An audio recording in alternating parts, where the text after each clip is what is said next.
तो hello my dear students, कैसे हो आप सब और कैसी चल रही है आप सभी के बोर्ड एग्जाम की तैयारी। तो स्टूडेंट, अगर आप भी इस बार हो क्लास 12 में और आपको 2027 बोर्ड में केमिस्ट्री का पेपर देना है ना, तो आज का ये वीडियो आप सभी के लिए सबसे ज्यादा इंपॉर्टेंट है। क्योंकि बहुत सारे हमारे स्टूडेंट कमेंट कर रहे थे, सर आप क्लास 12 केमिस्ट्री के चैप्टर 1 विलयन चैप्टर के मोस्ट इंपॉर्टेंट क्वेश्चंस पर वीडियो बनाइए। मतलब हमें विलयन चैप्टर के ऐसे इंपॉर्टेंट क्वेश्चन और ऐसे इंपॉर्टेंट न्यूमेरिकल्स बताइए ना, जो हमारे बोर्ड एग्जाम में लगातार पूछे जाते हो और जो 2027 बोर्ड एग्जाम में आए।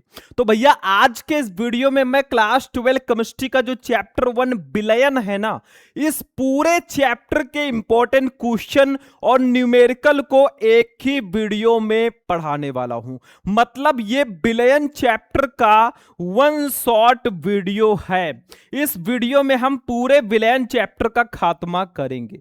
मेरे कहने का मतलब है, इस वीडियो में हम विलयन चैप्टर के जो बहुविकल्पीय प्रश्न हैं, अति लघु उत्तरीय प्रश्न है और विस्तृत उत्तरीय प्रश्न है, इन सब को इस एक ही वीडियो में हम पढ़ेंगे। मतलब ये वन शॉट वीडियो है। तो आप लोग फटाफट इस वीडियो को लाइक कर देना। चैनल पर नए हो तो चैनल को भी सब्सक्राइब करके रखना बच्चों, ताकि ऐसे ही क्लासेस आपको रेगुलर मिलता रहे। तो चलिए स्टार्ट करते हैं। सबसे पहले हम पढ़ेंगे विलयन चैप्टर के मोस्ट इंपॉर्टेंट बहुविकल्पीय प्रश्नों को। सबसे पहले हम ऑब्जेक्टिव क्वेश्चन को पढ़ेंगे, फिर अति लघु उत्तरीय प्रश्नों को पढ़ेंगे, फिर लघु उत्तरीय प्रश्नों को पढ़ेंगे और उसमें न्यूमेरिकल्स भी सॉल्व करेंगे। टेंशन मत लेना भैया। सबसे पहला क्वेश्चन देखो बहुविकल्पीय में क्या है। शुद्ध जल की मोलरता होती है, बताओ शुद्ध जल की मोलरता कितनी होती है। What is the molarity of pure water. First है 55.56, सेकंड है 5.556, थर्ड है 0.18, फोर्थ है 0.018। अरे भैया शुद्ध जल की जो मोलरता होती है ना, वो 55.56 होती है। इंग्लिश में बोले तो 55.56। ये क्वेश्चन आपको बिल्कुल से आना चाहिए, क्योंकि ये आपके बोर्ड एग्जाम के लिए ऑब्जेक्टिव में सबसे ज्यादा इंपॉर्टेंट क्वेश्चन है। वीडियो को आप लोग लाइक करते हुए चलना। इसका पीडीएफ अगर चाहिए ना, तो पहले वीडियो को लाइक करना, फिर चैनल को सब्सक्राइब करना और कमेंट में आप लोग पीडीएफ लिख देना, ठीक है। दूसरा क्वेश्चन देखो, बहुत ध्यान से समझो। दूसरा क्वेश्चन अणुसंख्य गुणधर्म है, बताओ इसमें से कौन सा अणुसंख्य गुणधर्म है। यह क्वेश्चन भी भैया बहुत ज्यादा इंपॉर्टेंट है। बताओ कौन सा अणुसंख्य गुणधर्म है। श्यानता, परासरण दाब, प्रकाशिक घूर्णन या पृष्ठ तनाव। अरे भैया परासरण दाब जो है, यह विलयन का अणुसंख्य गुणधर्म है। आपने विलयन चैप्टर पढ़ा कि नहीं। बहुत सारे स्टूडेंट पढ़ चुके होंगे, तो आपने श्यानता नहीं पढ़ा होगा, प्रकाशिक घूर्णन नहीं पढ़ा होगा, आपने पृष्ठ तनाव नहीं पढ़ा होगा, आपने परासरण दाब पढ़ा होगा। क्यों? क्योंकि यह विलयन का अणुसंख्य गुणधर्म है। ठीक है, समझ में आ रहा है। कुछ है नहीं केमिस्ट्री में। बहुत सारे बच्चे कहते हैं सर जी केमिस्ट्री मुझे टफ लगता है। भाई क्यों टफ लगता है? क्योंकि आप मेहनत नहीं करना चाहते। अगर आप बुक ही नहीं खोलोगे, पढ़ोगे ही नहीं, तो आपको हर चीजें टफ लगेगी। किसी काम को अगर अच्छे से करोगे ना, वो काम आपको आसान लगने लगेगा। लाइफ में कोई भी काम हो, सिर्फ मैं पढ़ाई नहीं कह रहा हूं। चलो तीसरा क्वेश्चन देख लो बच्चों। निम्न में से किसके जलीय विलयन का क्वथनांक सर्वाधिक होगा। इसमें से किसके जलीय विलयन का क्वथनांक सबसे ज्यादा होगा। क्वथनांक का मतलब क्या होता है? वो टेम्परेचर जिस पे कोई द्रव उबलने लगे। ठीक है, तो फर्स्ट है 1% ग्लूकोज, सेकंड है 1% NaCl यानी कि सोडियम क्लोराइड, थर्ड है 1% CaCl2 कैल्शियम क्लोराइड, फोर्थ है 1% सुक्रोज। तो इसका राइट आंसर हो जाएगा 1% कैल्शियम क्लोराइड। मतलब इन चारों में से जो 1% CaCl2 है ना, इसका क्वथनांक, इसका बॉइलिंग पॉइंट सबसे ज्यादा होगा, मैक्सिमम होगा।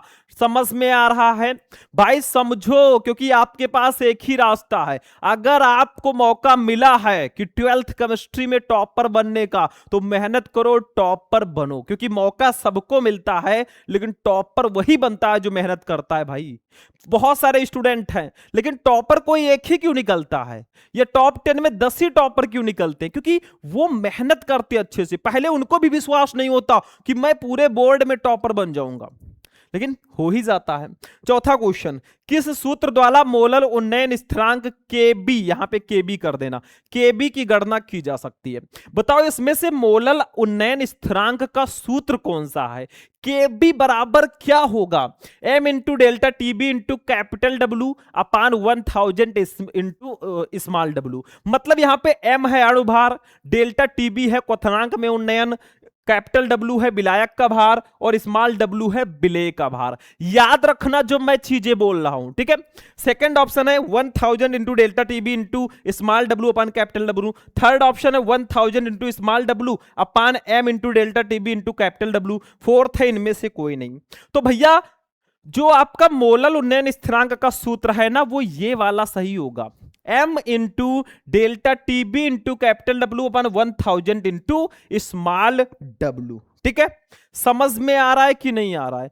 बहुत आसान है भाई, यही फॉर्मूला होता है केवी का। ठीक है, या आप डेल्टा टीबी बराबर भी लिख सकते हैं, कोई दिक्कत नहीं है। तो ऐसे आपको पता होना चाहिए, क्योंकि इस फॉर्मूले से रिलेटेड न्यूमेरिकल्स आपके बोर्ड एग्जाम में आते हैं। अभी इसी फॉर्मूले का न्यूमेरिकल मैं आगे सॉल्व कराने वाला हूं, टेंशन मत लो। 5 नंबर क्वेश्चन पे आ जाओ। निम्नलिखित में से किसका परासरण दाब सबसे कम होता है? बताओ इसमें से कौन सा विलयन है जिसका परासरण दाब सबसे कम होगा?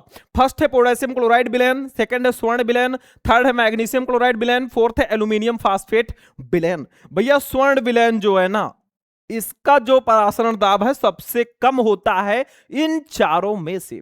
6 नंबर क्वेश्चन, निम्न में न्यूनतम हिमांक वाला विलयन है, बताओ इसमें से न्यूनतम हिमांक किसका होगा? मैक्सिमम हिमांक, हिमांक का मतलब जिसमें कोई द्रव वह ताप जिस पर कोई द्रव ठोस में बदल जाए। ठीक है, तो potassium sulphate, sodium chloride, glucose या फिर यूरिया, तो इसका राइट आंसर होगा पोटेशियम सल्फेट। इनमें से जो पोटेशियम सल्फेट है इसका हिमांक सबसे कम होगा, मिनिमम होगा। ठीक है, चलो भाई अगला देखो, नेक्स्ट 7वां, निम्नलिखित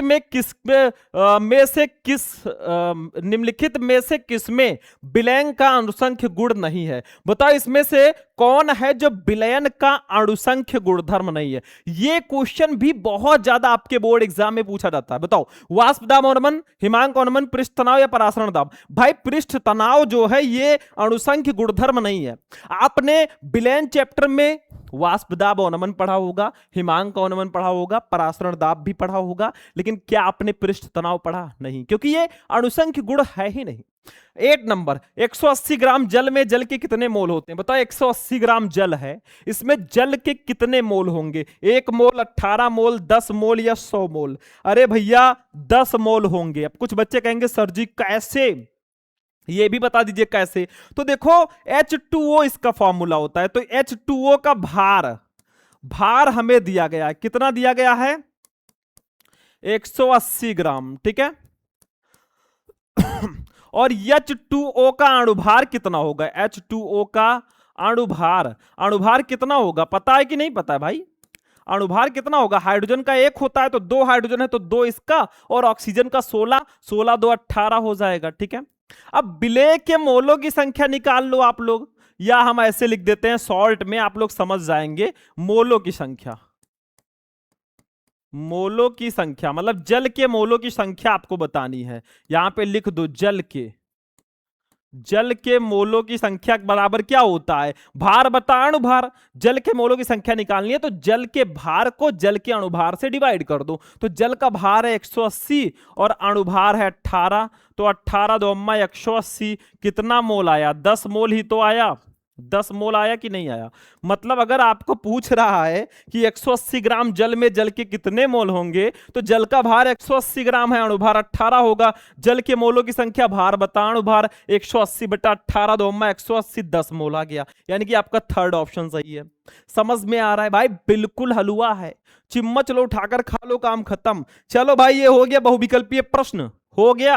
अब हम चलेंगे अति लघु उत्तरीय प्रश्नों पे। सबसे इंपॉर्टेंट, अगर इसका पीडीएफ चाहिए भाई आप लोगों को, या पूरा पीडीएफ चाहिए ना, तो आप लोग हमारे शुभम लेक्चरर ऐप को प्ले स्टोर से डाउनलोड कर लेना। ठीक है, आपको इस नंबर पर आप कांटेक्ट भी कर सकते हो अगर आपको नोट्स चाहिए। 9918 33 2305। ये मेरा व्हाट्सएप नंबर है, इस पर कांटेक्ट कर लेना अगर नोट्स चाहिए या क्रैश कोर्स चाहिए तो। ठीक है, तो चलो अब हम देखेंगे अति लघु उत्तरीय प्रश्न। अति लघु उत्तरीय प्रश्न, चूंकि ये विलयन चैप्टर है मेरे भाई, और विलयन चैप्टर के अति लघु उत्तरीय प्रश्नों में न्यूमेरिकल ना हो, ऐसा कैसे हो सकता है? तो ये एक न्यूमेरिकल है जो कि बहुत ज्यादा इंपॉर्टेंट है मेरे हिसाब से। ध्यान से समझो, 5.85 ग्राम सोडियम क्लोराइड को 200 मिली जल में घुला गया है। विलयन की मोलरता की गणना कीजिए। सोडियम का अणुभार 23, क्लोरीन का 35.5। तो यहां पे एक चीज पहचानो, विलेय क्या है, विलायक क्या है। 5.85 ग्राम सोडियम क्लोराइड है, इसको 200 मिली जल में घोला गया है। तो जिसकी मात्रा विलयन में कम होती है वो विलेय होता है। तो 5.85 ग्राम है सोडियम क्लोराइड, तो ये विलेय होगा क्योंकि ये 5 ग्राम है या लगभग 6 ग्राम है, और जल 200 मिली है। तो यानी कि जल जो है ये विलायक होगा, और जो हमारा सोडियम क्लोराइड है ये विलेय होगा। विलयन में जिसकी मात्रा कम होगी विलेय होगा, जिसकी मात्रा ज्यादा होगी विलायक होगा। तो हमें दिया गया है बच्चों विलेय का भार। क्या दिया गया है, ध्यान से समझना, विलेय, और विलेय हमारा है NaCl। तो NaCl का भार हमें दिया गया है। कितना दिया गया है भैया? ये हमें दिया गया है 5.85 ग्राम। ठीक है, उसके बाद में इसका अणुभार भी यहीं पे हम निकाल लेंगे। देखो विलेय NaCl का अणुभार इसको भी निकाल लेंगे भाई। कैसे निकालेंगे, बहुत ध्यान से समझना। देखो Na का अणुभार है 23 और क्लोरीन का 35.5, दोनों को जोड़ देंगे, ये आपको दिया रहेगा, तो लगभग 58.5 आ जाएगा ये अणुभार। ठीक है, अब भार पता है, अणुभार पता है, तो हम विलेय के मोलों की संख्या भी निकाल लेंगे। क्या होता है फॉर्मूला, विलेय का भार बटा अणुभार। तो यहां पे निकाल लेंगे विलेय के मोलों की संख्या। विलेय के मोलों की संख्या। ठीक है, तो विलेय के मोलों की संख्या का फॉर्मूला होता है मेरे भाई विलेय का भार बटा विलेय का अणुभार कर दो। ठीक है, तो यहां पे हमने लिख दिया विलेय का भार और अपान विलेय का अणुभार। अगर आपको विलायक के मोलों की संख्या निकालनी है तो विलायक का भार बटा विलायक का अणुभार कर देना। तो देखो भैया, विलेय का भार कितना है, 5.85 है, और विलेय का अणुभार कितना है, 58.5 है। तो 5.85 को 58.5 से कट करेंगे तो 1/10 आ जाएगा, और 10 को 1 से कट करेंगे 0.1 आ जाएगा। इतना तो आपको शायद पता ही होगा। ठीक है, तो हमारा आ गया है यहां पे विलेय के मोलों की संख्या। विलेय के मोलों की संख्या। ठीक है, तो विलेय के मोलों की संख्या बराबर हमारी आ गई, कितनी आई है बच्चों?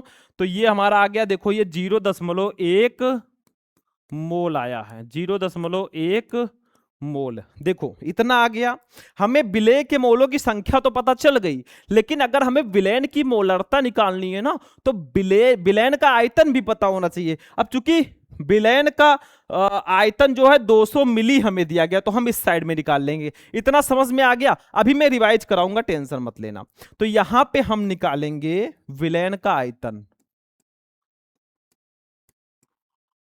विलयन का आयतन। ठीक है, ये हमें दिया गया है बच्चों, कितना दिया गया है? ये हमें दिया गया 200 मिलीलीटर।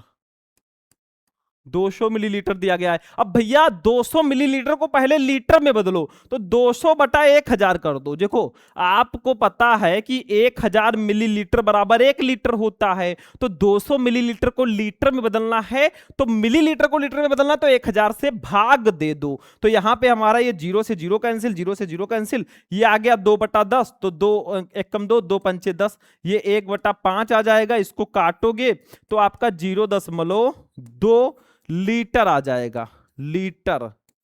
ठीक है, यानी कि हम 200 मिलीलीटर को 0.2 लीटर लिख सकते हैं। इसको मैं इरेज कर देता हूं, मैंने समझाने के लिए किया था।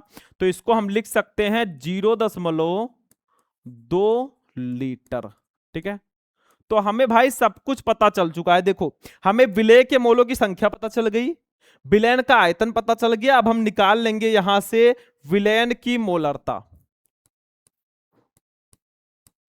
विलयन की मोलरता, मोलरता।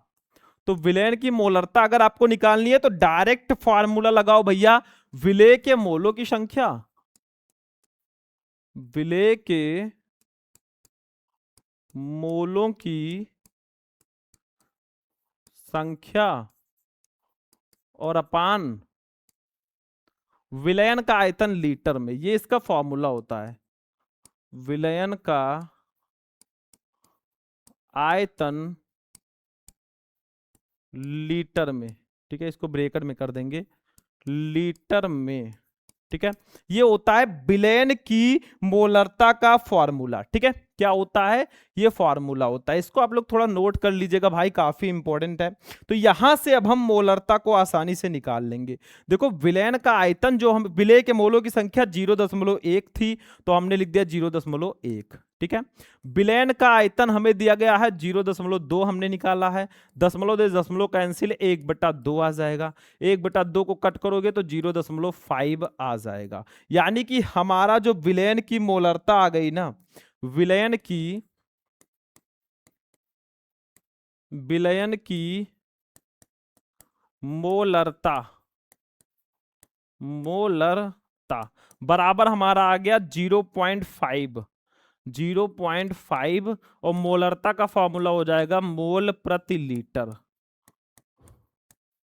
0.5 मोल प्रति लीटर। ठीक है, यही हमारा आंसर हो जाएगा। बस यही हमारा फाइनल आंसर हो जाएगा। ठीक है, ये समझ में आ गया। तो इसमें कुछ था नहीं, मैं एक बार फिर से थोड़ा सा रिवाइज करूंगा। देखो, विलेय का भार दिया गया था, विलेय का अणुभार दिया गया था, विलेय के मोलों की संख्या निकाल ली 0.1 मोल। फिर विलयन का आयतन निकाल लिया 0.2 लीटर। विलयन की मोलरता हमने फॉर्मूला लगा दिया, विलेय के मोलों की संख्या अपान विलयन का आयतन लीटर में। विलयन की मोलरता आ गई 0.5 मोल प्रति लीटर। बस हो गया। ठीक है, समझ में आ गया। अब हम चलेंगे अपने दूसरे वाले क्वेश्चन पे। इसका स्क्रीनशॉट ले लो भाई, ले लो फटाफट। चलो, हो गया, चलो आगे देखते हैं। तो स्टूडेंट, स्क्रीनशॉट हो गया। अब चलते हैं आगे, देखते हैं भैया। दूसरा वाला क्वेश्चन देख लो, ये भी हमारा न्यूमेरिकल है। देखो, विलयन की मोलरता की गणना कीजिए जबकि 440 ग्राम विलायक में 20 ग्राम NaOH घुला हुआ है। मतलब यहां पे आपको मोलरता निकालनी है। दोनों लगभग सेम ही है, थोड़ा बहुत डिफरेंस है, वो मैं अभी बताऊंगा। तो यहां पे क्या है, 440 ग्राम विलायक में 20 ग्राम NaOH घुला हुआ है। मतलब 20 ग्राम NaOH जो है, ये है विलेय का भार, और जो 440 ग्राम है विलायक का भार है। तो यहां पे हम जल्दी जल्दी लिखेंगे, कुछ करना नहीं है। विलेय, विलेय हमारा है बच्चों NaOH, NaOH सोडियम हाइड्रोक्साइड। इसका भार हमें दिया गया है, इसका भार हमें दिया गया है कितना, इसका भार हमें दिया गया है 20 ग्राम, 20 ग्राम। ठीक है, उसके बाद में हम इसका अणुभार देख लेते हैं भैया। यानी कि विलेय, विलेय NaOH का अणुभार, अणुभार ये हमें दिया गया भैया कितना, देखो ध्यान से, इसको निकालना पड़ेगा। सोडियम का होता है, तो देखिए यहां पे आपको ऐसे दिया जा सकता है भैया कि सोडियम का जो होता है 23 होता है, ऑक्सीजन का होता है 16, ये आपको दिया रहेगा। ठीक है, और हाइड्रोजन का होता है 1, कितना होता है 1। तो इन सब को हम जोड़ दें तो सोडियम हाइड्रोक्साइड का अणुभार आएगा 23, 16, 39, 1, 40 आ जाएगा, ये 40 हो जाएगा। ठीक है, अब यहां पे ध्यान से समझना, हमें निकाल लेना है विलेय के मोलों की संख्या, विलेय के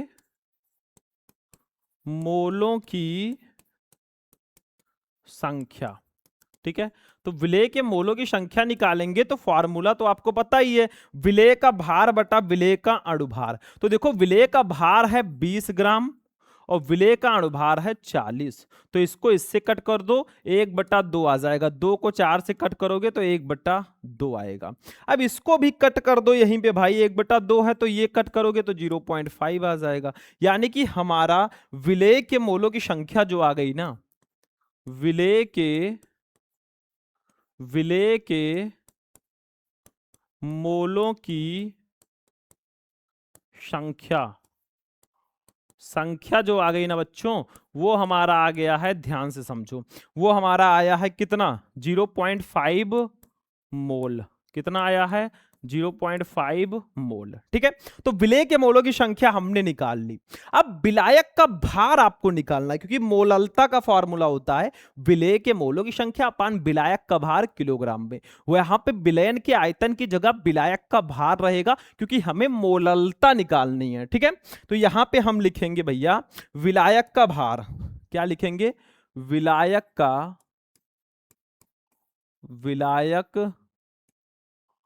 का भार। तो विलायक का भार हमें कितना दिया गया है वहां से देख लेते हैं भैया, 440 ग्राम दिया गया है। तो 440 ग्राम, अब इसको हम लोग किलोग्राम में बदलेंगे, तो 440 ग्राम को किलोग्राम में बदलोगे तो 1000 से डिवाइड कर दो, वही सेम प्रोसेस। ठीक है, इसको इससे कट कर दो, 44 को 100 से जब आप करोगे डिवाइड तो 0.44 ये किलोग्राम आ जाएगा। कितना, 0.44 किलोग्राम। ठीक है, तो यही हम यहां पे लिख देंगे, देखो ध्यान से, यहां पे विलायक के भार की जगह पर लिख देंगे 0.44 किलोग्राम। ये किलोग्राम में हमने लिख दिया। ठीक है, अब हम फॉर्मूला लगाकर निकाल लेंगे भाई, विलयन की मोललता निकाल लेंगे। देखो विलयन की मोललता। ठीक है, तो विलयन की मोललता हम लोग निकाल लेंगे, जो कि काफी ज्यादा इंपॉर्टेंट है भाई। यहीं पे आप लोग निकाल लो विलयन की मोललता। तो इसका फॉर्मूला होता है विलेय के मोलों की संख्या, विलेय के मोलों की संख्या, उसी से मिलता जुलता फॉर्मूला है। ठीक है, और अपान में हो जाएगा विलायक का भार, विलायक का भार। ठीक है, और विलायक का भार हो जाएगा किलोग्राम में। अगर ग्राम में लिखते हैं तो ऊपर 1000 से डिवाइड करना, गुणा करना होगा, बस यही डिफरेंस है। तो ये आपका फॉर्मूला हो जाएगा। ये फॉर्मूला आप लोग याद रखिएगा, क्योंकि काफी इंपॉर्टेंट फॉर्मूला है। अब यहीं से हम लोग निकाल लेंगे, देखो ध्यान से, विलेय के मोलों की संख्या कितना निकाला था हमने, 0.5 हमने निकाला था, तो यहाँ पे 0.5 कर देंगे। और विलायक का भार कितना है, 0.44। इसको जब आप लोग कट करोगे भैया ना, तो ऐसे कट कर दो डायरेक्ट, या थोड़ा गुणा भाग कर दो तो 1.13 आ जाएगा, अप्रॉक्स 1.13। तो यहां पे हम लिख देंगे विलयन की मोललता, विलयन की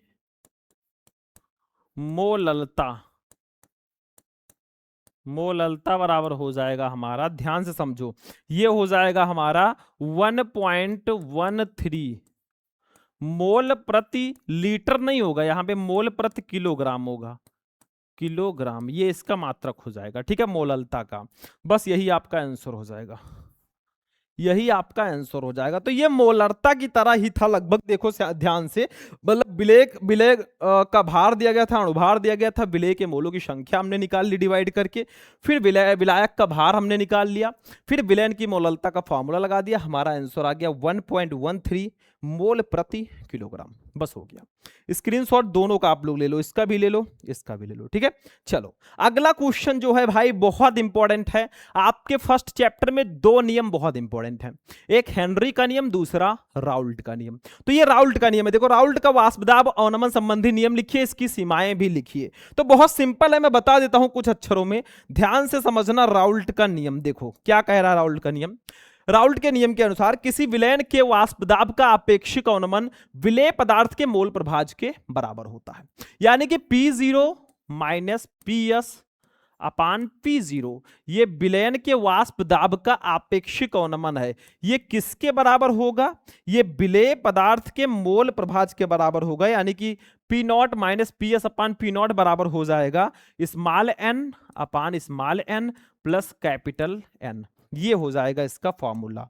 किसका? ये राउल्ट के नियम का फॉर्मूला हो जाएगा। क्योंकि देखो ध्यान से क्या कहा जा रहा है, किसी विलयन के वाष्प दाब का अपेक्षिक अवनमन, ये वाष्प दाब का अपेक्षिक अवनमन है। P0 का मतलब होता है शुद्ध विलायक का वाष्प दाब, PS का मतलब होता है सॉल्यूशन यानी कि विलयन का वाष्प दाब। ठीक है, तो ये वाष्प दाब का जो आपेक्षिक अवनमन है ये विलेय पदार्थ के मोल प्रभाज के बराबर होगा। विलेय का मोल प्रभाज बराबर क्या होता है? विलेय के मोलों की संख्या स्मॉल n अपान विलेय प्लस विलायक के मोलों की संख्या, यानी कि small n plus capital N। यही तो मोल प्रभाज होता है, विलेय के मोलों की संख्या अपान विलेय प्लस विलायक के मोलों की संख्या। ठीक है, तो ये फॉर्मूला हो जाएगा। यहां पे आप लोग लिख दीजिएगा ध्यान से थोड़ा सा, P0 क्या है, PS क्या है, स्मॉल n क्या है और कैपिटल N क्या है, ये सारी चीजें आप लोग लिख दीजिएगा। मैं बता देता हूं, P0 है आपका शुद्ध विलायक का वाष्प दाब, शुद्ध विलायक का वाष्प दाब, वाष्प दाब। PS क्या है? विलयन का वाष्प दाब, विलयन का वाष्प दाब, वाष्प दाब। N क्या है? स्मॉल n है विलेय के मोलों की संख्या, विलेय के मोलों की संख्या।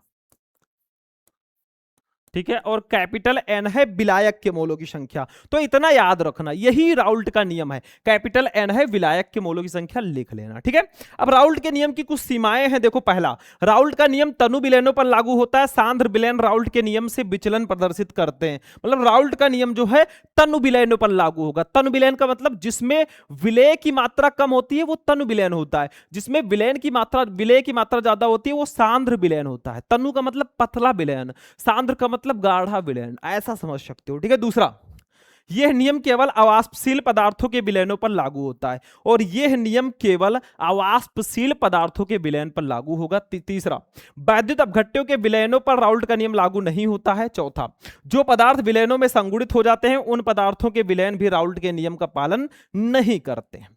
तो ये इनकी सीमाएं हैं। चलो नोट कर लो, पहले इसको नोट करो फिर इसको नोट करो। ठीक है, तो नोट कर लिए स्टूडेंट। अगला क्वेश्चन देखो हमारा क्या है, ध्यान से समझो। चौथा क्वेश्चन भी एक न्यूमेरिकल है। ठीक है, ये क्वथनांक में उन्नयन से रिलेटेड न्यूमेरिकल है, फॉर्मूला वही लगेगा। देखो, 3 ग्राम यूरिया को 100 ग्राम जल में घोलने पर जल के क्वथनांक में उन्नयन की गणना कीजिए। जल के लिए मोलल उन्नयन स्थिरांक का मान 0.52 केल्विन किलोग्राम प्रति मोल है। मतलब आपको 3 ग्राम यूरिया को 100 ग्राम जल में घोलना है। 3 ग्राम यूरिया है तो विलेय होगा क्योंकि कम है, और 100 ग्राम जल है तो ये विलायक होगा। ठीक है, तो लिखो विलेय का भार, बहुत ध्यान से समझना। विलेय यानी कि विलेय हमारा है यूरिया, यूरिया का भार, यूरिया का भार। ठीक है, ये कितना दिया गया, इसको स्मॉल w से डिनोट करेंगे। ये 3 ग्राम दिया गया है। कितना दिया गया, बहुत ध्यान से समझना तभी समझ में आएगा। 3 ग्राम, 3 ग्राम ये हमें दिया गया है। ठीक है, उसके बाद में हमें क्या दिया गया है, विलेय का अणुभार भी हम लोग निकाल लेंगे यहां पे। ठीक है, क्या निकाल लेंगे, विलेय का अणुभार, विलेय। अब विलेय यूरिया है, इसका फॉर्मूला होता है NH2 CONH2, CONH2। इसका अणुभार निकाल लेंगे, अणुभार।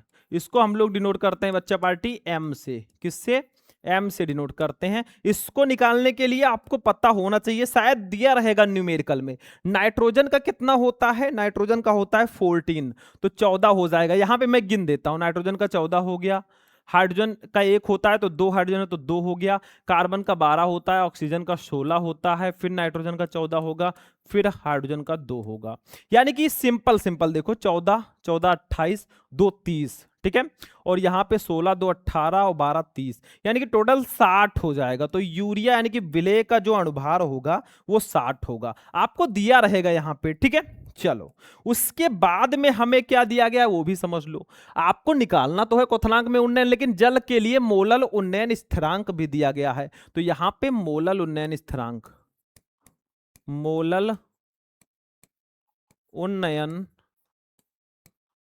स्थिरांक, इसको हम लोग डिनोट करते हैं बच्चा पार्टी, क्या किससे डिनोट करते हैं? मोलल उन्नयन स्थिरांक दिया गया, इसको केबी से डिनोट करते हैं।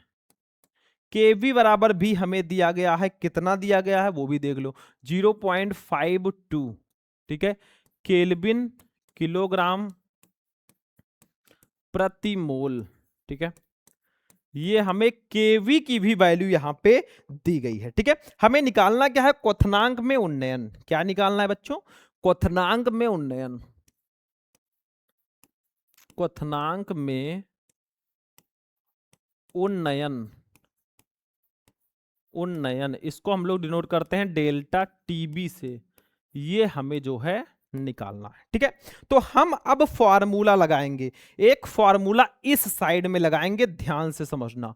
डेल्टा टी बी बराबर हमारा होता है, देखो डेल्टा टी बी बराबर हमारा होता है 1000 इंटू के बी इंटू स्मॉल डब्लू अपान एम इंटू कैपिटल डब्लू, ठीक है, एम इंटू कैपिटल डब्लू। ये हमारा फॉर्मूला होता है भैया किसका? क्वथनांक में उन्नयन का, ठीक है। अब यहीं पे हम फॉर्मूला लगा देंगे, ध्यान से समझो, यहीं पे सब वैल्यू रख देंगे। 1000 तो हमारा 1000 ही रहेगा, गुड़े केवी की वैल्यू कितनी है? देखो यहाँ पे है 0.52, तो ये हो जाएगा 0.52। स्मॉल डब्लू की वैल्यू कितनी है? तो वो भी शायद 3 है, तो यहाँ पे 3 हो जाएगा। अपान एम की वैल्यू कितनी है और कैपिटल डब्लू, तो देखो एम की वैल्यू आपकी है 60 और कैपिटल डब्लू की वैल्यू है, विलायक का भार हमने नहीं लिखा है, ठीक है, विलायक का भार 100 ग्राम है, इसको भी लिख दो भाई, विलायक का भार 100 ग्राम, यानी कि विलायक, विलायक, ठीक है, का भार, का भार, इसको हम लोग डिनोट करेंगे कैपिटल डब्लू से। ये हमें दिया गया है बच्चों कितना? 100 ग्राम, 100 ग्राम, ठीक है, ये भी हो गया। तो अब इन सब को हमने लिख दिया है, हमें निकालना क्या है? क्वथनांक में उन्नयन, ठीक है। तो यहां पे हमने लिख दिया फॉर्मूला, ठीक। एम की वैल्यू इतनी दी गई है, एम की वैल्यू हमारी है 60 और विलायक का भार है 100 ग्राम, तो यहां पे लिख देंगे 60 गुड़े 100 हो जाएगा, ठीक है। अब इसी को हम गुणा भाग कर लेंगे, थोड़ा ध्यान से समझना तो चीजें आपको आसानी से समझ में आ जाएंगी। मतलब इस जीरो से इस जीरो को आप कैंसिल कर दीजिए, तो हमारा ये आ जाएगा, देखो ये 100 है, 100 का 0.52 से गुणा करेंगे तो 52 हो जाएगा, गुड़े 3 हो जाएगा, और अपन 60 का 10 से गुणा करेंगे तो 600 हो जाएगा, ठीक है। अब यहां पे हम इसको सॉल्व कर लेंगे, बहुत ध्यान से समझना। डेल्टा टी बी हम निकाल रहे हैं, ये भी यहां पे लिख देंगे डेल्टा टी बी, ठीक है। देखो कितना आ जाएगा, बहुत ध्यान से समझना। 52 का 3 से गुणा हम लोग करेंगे तो ये आ जाएगा 156, और नीचे आपका 600 है, तो 156 को 600 से डिवाइड करोगे ना तो 0.26 आ जाएगा, तो यही हमारा आंसर हो जाएगा, यही हमारा आंसर होगा। डेल्टा टी बी बराबर हो जाएगा, देखो डेल्टा टी बी बराबर हो जाएगा हमारा 0.26 केल्विन, केल्विन, ठीक है। और यही हमारा आंसर हो जाएगा, क्या होगा? यही हमारा आंसर, ठीक, 0.26 केल्विन। तो इसमें कुछ था नहीं, देखो हमें विलेय का भार दिया गया था, विलेय का अणुभार निकाल लिया, मोलल उन्नयन स्थिरांक दिया गया था, विलायक का भार दिया गया था, क्वथनांक में उन्नयन निकालना था, तो हमने फॉर्मूला लगा दिया, सॉल्व कर दिया, 0.26 केल्विन आ गया। स्क्रीनशॉट आप लोग ले लो, इसका भी ले लो और इसका भी ले लो। तो चलिए स्टूडेंट आगे बढ़ते हैं, अब अगला क्वेश्चन देख लो ध्यान से। 5 नंबर क्वेश्चन है अतिलक उत्तरीय प्रश्नों में, 2-2 नंबर के सारे क्वेश्चन आएंगे, 3 नंबर में भी ये क्वेश्चन आ सकते हैं, तो ध्यान से समझना, 4 में भी आ सकते हैं, क्वेश्चन इंपॉर्टेंट है। 5 नंबर, 7.5 ग्राम पदार्थ को 75 ग्राम जल में घोलने पर हिमांक में 1.2 डिग्री सेल्सियस की कमी हुई, पदार्थ का अणुभार ज्ञात कीजिए, जल का मोलल अवनमन स्थिरांक हमें दिया गया है। ये भैया हिमांक में अवनमन से रिलेटेड क्वेश्चन है, ठीक है। तो देखो हमें 7.5 ग्राम पदार्थ को 75 ग्राम जल में घोला गया है, तो विलेय का भार हमें दिया गया है, विलेय का भार। अब विलेय आपका कम होता है तो इसका भार जो हो जाएगा इसको हम लोग डिनोट करेंगे स्मॉल डब्लू से। किससे? स्मॉल डब्लू से। ये हमें दिया गया है। अब ये आपके लिए आसान हो गया होगा, देखो 7.5 ग्राम दिया गया है, ठीक है। फिर हमें दिया गया है यहाँ पे विलायक का अणुभार दिया गया है, विलायक का भार, ठीक है। तो यहाँ पे लिख देंगे विलायक का भार, विलायक का भार। इसको हम लोग डिनोट करेंगे बेटा कैपिटल डब्ल्यू से, ठीक है। विलायक के भार को कैपिटल डब्ल्यू से डिनोट करेंगे। ये हमें दिया गया है 75 ग्राम, 75 ग्राम, ठीक है। उसके बाद में हमें क्या दिया गया, ध्यान से समझो। उसके बाद दिया गया है कि घोलने पर हिमांक में 1.2 डिग्री सेल्सियस की कमी आई, यानी कि हिमांक में अवनमन, कमी का मतलब अवनमन, तो हिमांक में अवनमन, अवनमन, ठीक है। इसको हम लोग डिनोट करेंगे डेल्टा टी एफ से। टीबी नहीं होगा, हिमांक में अवनमन है तो डेल्टा टी एफ हो जाएगा। ये हमें दिया गया है 1.2 डिग्री सेल्सियस, ठीक है। ये डिग्री है भाई, थोड़ा बड़ा हो गया है। फिर उसके बाद में दिया गया है हमें जल का मोलल अवनमन स्थिरांक। तो मोलल अवनमन बहुत आसान है भाई, मोलल अवनमन, अवनमन स्थिरांक, इसको हम लोग डिनोट करेंगे बच्चों के एफ से। किससे? के एफ से प्रदर्शित करेंगे। इसकी वैल्यू दी गई है हमें 1.86 डिग्री सेल्सियस, डिग्री सेल्सियस, ठीक है। अब हमें निकालना क्या है वो समझ लो। हमें निकालना है पदार्थ का अणुभार, यानी कि विलेय का अणुभार निकालना है, पदार्थ का अणुभार, अणुभार, इसको हम लोग डिनोट करेंगे एम से। तो ये हमें बेटा निकालना है। तो एक फार्मूला होता है, वो फार्मूला आप लोग समझ गए ना। तो देखिए फार्मूला होता है हिमांक में अवनमन, हिमांक में अवनमन, अवनमन, ठीक है। हिमांक में अवनमन को हम डेल्टा टी एफ से प्रदर्शित करते हैं। जैसे डेल्टा टीवी का फॉर्मूला होता है वैसे डेल्टा टीएफ का भी फॉर्मूला होता है 1000 इंटू के एफ, यहां पे के एफ रहेगा, इंटू स्मॉल डब्लू अपान एम इंटू कैपिटल डब्लू। यही फॉर्मूला अभी मैंने उसमें भी बताया था, बस के एफ के जगह पर के बी था वहां पे, ठीक है। अब देखो ध्यान से, बहुत ध्यान से समझना, ये फॉर्मूला याद रखना। अब चूंकि हमें निकालना क्या है, हमें एम निकालना है, तो एम को इधर ले आएंगे। तो एम बराबर हमारा हो जाएगा, देखो ध्यान से, 1000 गुड़े के एफ गुड़े स्मॉल डब्लू अपान हो जाएगा delta TF into capital W. ये फॉर्मूला हो जाएगा, ठीक है। उसी फॉर्मूले को हम ऐसे भी लिख सकते हैं, सेम सेम फॉर्मूला है। अब देखो हमें एम की वैल्यू निकालनी है, तो सारी वैल्यूज को हम रख देंगे, जो जो वैल्यू हमारी थी। देखो 1000 तो ऐसे ही रहेगा, इसको ऐसे रहने देंगे, गुड़े के एफ की वैल्यू और स्मॉल डब्ल्यू की वैल्यू। के एफ की वैल्यू है 1.86, स्मॉल डब्ल्यू की वैल्यू है 7.5, तो 1.86 हो गया गुड़े 7.5 हो गया, ठीक है। और अपान हो जाएगा डेल्टा टीएफ की वैल्यू कितनी है, देखो 1.2 है और कैपिटल डब्ल्यू की 75 है, तो 1.2 हो जाएगा गुड़े 75 हो जाएगा, ठीक है। अब इसी को हम गुणा भाग कर देंगे साइड में, ठीक है, इस साइड में कर देंगे। तो देखो m बराबर हमारा हो जाएगा, ध्यान से समझना, m बराबर हमारा हो जाएगा, एडजस्ट करो थोड़ा सा, 100 को 1.86 से गुणा करो तो 186 आ जाएगा, और गुड़े 7.5 को 10 से गुणा कर दो 75 आ जाएगा। मतलब देखो 2 जीरो इसमें एडजस्ट हो गया इसका, और 1 जीरो इसमें एडजस्ट हो गया, तो इतना आ जाएगा। 1.5 को 1.2 को 75 से गुणा करोगे तो आपका आ जाएगा भैया, मतलब ये सिंपल है, थोड़ा सा यहां पे समझो। एक काम करो, 1.2 ऐसे रहने दो, 75 भी ऐसे रहने दो। अब देखो 75 से 75 को कैंसिल कर दो, आपका आया कितना, m बराबर हमारा आ गया, m बराबर आ गया है, देखो 186 और बटा 1.2 आ गया। इसको कट कर दो, 186 को 1.2 से कट करोगे ना तो आपका 155 आ जाएगा अप्रोक्स, 155 आ जाएगा। लेकिन एक काम और करो आप लोग, देखो यहाँ पे 186 हो गया और ये 1.2 है, हाँ 155 आ गया। तो यहाँ पे m बराबर हमारा आंसर फाइनली आ जाएगा, m बराबर हमारा आंसर आ जाएगा, फाइनल आंसर आएगा 155 ग्राम प्रति मोल, ये अणुभार का मात्रक होगा। ठीक है, तो यही हमारा आंसर हो जाएगा, बस यही हमारा आंसर हो जाएगा। मतलब क्या करना था, देखो विलेय का भार, विलायक का भार, हिमांक में अवनमन, मोलल अवनमन स्थिरांक, ये सब दिया गया था, पदार्थ का अणुभार निकालना था, हमने फॉर्मूला लगा दिया, फाइनल आंसर आ गया हमारा ये। ठीक है, तो आते लघु उत्तरीय प्रश्न भी फाइनल हो चुके हैं हमारे, स्क्रीनशॉट ले लो। अब लघु उत्तरीय प्रश्नों में जो क्वेश्चंस है ना, जो मैं बता रहा हूं काफी इंपॉर्टेंट है, इसका सॉल्यूशन मैं नहीं देने वाला, अगले वीडियो में मैं इसका सॉल्यूशन दूंगा। देखो फर्स्ट क्वेश्चन क्या है, ये 3 नंबर और 4 नंबर दोनों वाले क्वेश्चन हैं, इनको तैयार कर लेना। इसका अगर आंसर चाहिए तो आप लोग कमेंट कर देना।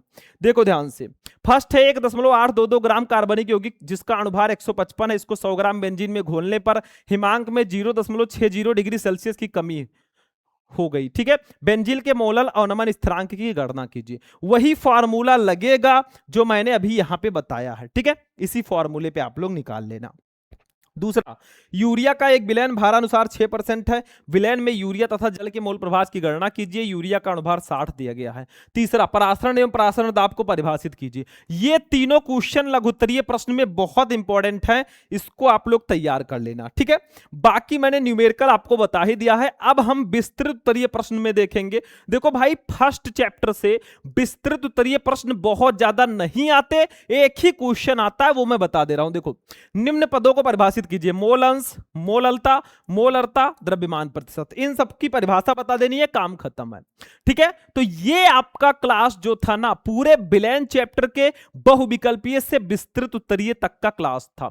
आप लोग वीडियो को ज्यादा से ज्यादा लाइक करना, मैंने न्यूमेरिकल्स भी सॉल्व कराए हैं, आई होप कि आपको समझ में आ चुका होगा सारे के सारा न्यूमेरिकल। बाकी लघु उत्तरीय, विस्तृत उत्तरीय, इसका भी मैं अलग से वीडियो बना दूंगा, नो टेंशन। तो इस वीडियो को जाते जाते लाइक कर देना, चैनल को सब्सक्राइब कर लेना। पीडीएफ चाहिए तो सारे बच्चे कमेंट में पीडीएफ लिख कर जाना। बाकी चलते हैं, फिर मिलेंगे आपसे किसी नेक्स्ट वीडियो में नेक्स्ट इंपॉर्टेंट टॉपिक के साथ। तब तक के लिए जय हिंद।